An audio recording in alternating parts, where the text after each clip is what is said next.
The first rule of success is to have a vision. You see, if you don't have a vision of where you go, and if you don't have a goal where you go, you drift around and you never end up anywhere. It's like you can have the best ship in the world, you can have the best airplane in the world. If the pilot or the captain doesn't know where to go, it would just drift around. It would not end up anywhere, or most likely in the wrong place. So I was very fortunate that I stumbled onto my vision. I mean, as you know, I was born in 1947 in Austria after the Second World War. And I didn't really like Austria when I grew up. I couldn't wait to get out of there. I couldn't see myself becoming a farmer or a worker in a factory or anything like that. Even though my parents wanted me to stay there and have a normal life. My father wanted me to become a police officer like he was. My mother wanted me just to stay there and marry a girl with the name of Heidi, hopefully, and have a bunch of kids and run around like the Van Trapp family in The Sound of Music. But that was their vision, not mine. My vision was totally different. I felt that I was born for something special, for something unique, for something big. Do you know how great it felt that I knew where I was going? Imagine the majority of people don't know where they're going. When you have a goal, when you have a vision, everything becomes easy. Because remember that in America, for instance, when you study, you will see the percentage of people that like their jobs. 74% hate their job in America. Now, there is not much different when you come to Europe. The majority of people don't like what they're doing because they're really not doing it because they didn't have a goal and they followed this goal. They just aimlessly drift around, and then all of a sudden there's a job opening, so they get that job because you have to work. But then when you work, it's a chore. It's work. It's not fun. So if you think about, only a quarter of the people really enjoy what they're doing in life. That is unbelievable if you think about it. So I felt so blessed that I knew what I was doing. It's like a medical student that studies and knows he wants to become a doctor. You know where to go. So I knew where to go. So people always ask me, when they saw me in the gym in the pumping iron days, they say, why is it that you're working out so hard? 5 hours a day, 6 hours a day, and you have always a smile on your face. The others are working out just as hard as you do, and they look sour in the face. Why is that? And I told people all the time, I said, because to me, I'm shooting for a goal. In front of me is the Mr. Universe title. So every rep that I do gets me closer to accomplishing that goal, to make this goal, this vision turn into reality. Every single set that I do, every repetition, every weight that I lift will get me a step closer to turn this goal into reality. So I couldn't wait to do another 500-pound squat. I couldn't wait to do another 500-pound bench press. I couldn't wait to do another 2,000 reps of sit-ups. I couldn't wait for the next exercise, for the next half hour of posing and all the kind of things that you have to do to be a champion. And with the age of 20, I went to London and I won the Mr. Universe contest as the youngest Mr. Universe ever. And it was because I had a goal. So let me tell you something, visualizing a goal and going after it makes it fun. You got to have a purpose no matter what you do in life. You got to have a purpose. So that's rule number one, have a vision. Rule number two is, don't listen to the naysayers. Don't listen to the naysayers.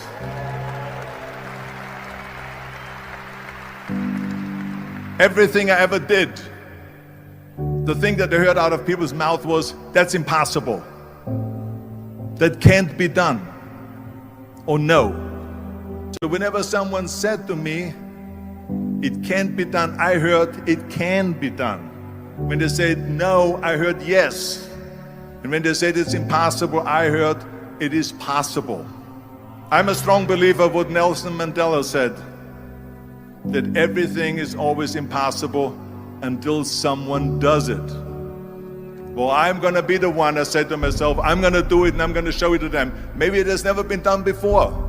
That's perfectly fine with me. But I'm going to do it. And I did not listen to the naysayers.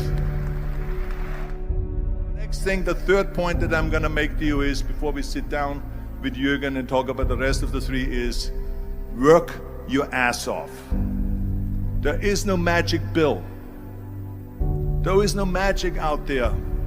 You cannot get around. You have to work and work and work. And it drives me crazy when people say that they don't have enough time to go to the gym for 45 minutes a day and work out. Or to do something for 45 minutes to an hour a day to improve. If it is physically improve or if it is mentally to improve. Imagine you read 1 hour a day about history. How much you will learn after 365 hours in 1 year.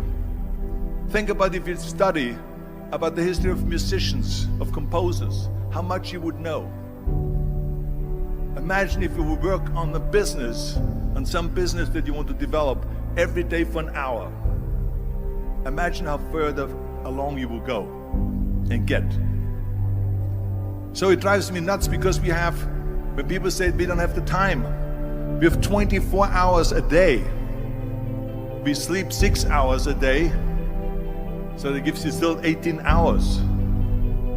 So there's someone shaking their head out here in front. They say probably, I don't sleep 6 hours, I sleep 8 hours, right? Or just sleep faster.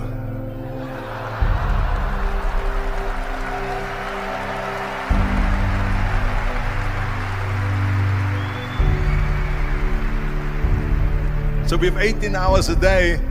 The average person works around 8 to 10 hours. So let's assume it's 10 hours, so we have 8 hours left.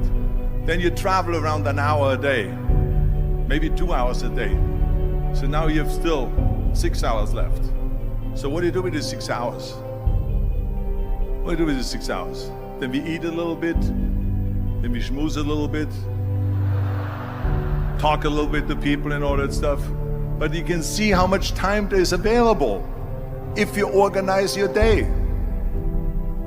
So you got to work hard. I mean, let me tell you something. When I went to America, I went to college. I went and worked out 5 hours a day. And I was working on construction. Because in those days in bodybuilding, there was no money. I didn't have the money for food supplements or anything. So I had to go to work.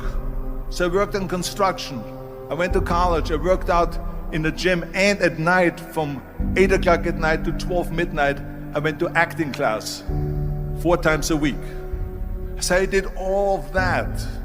There was not one single minute that I wasted. I became very friendly with Muhammad Ali in the 70s.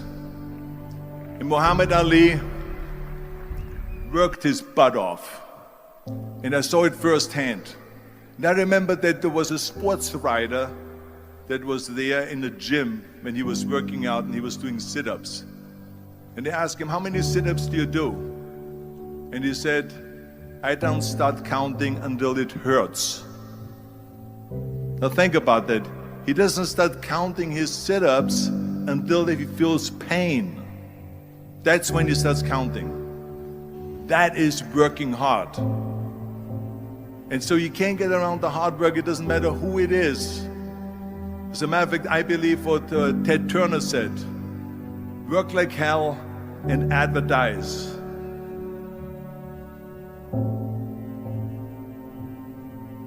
You get it? Work like hell, go to bed, and early to rise, work like hell and advertise. So you work your ass off, and then you let the world know about your work. That's what it is all about. Let people know. If you have a company, if you have a movie, if you do a sports, work your ass off, but then advertise and let everyone know.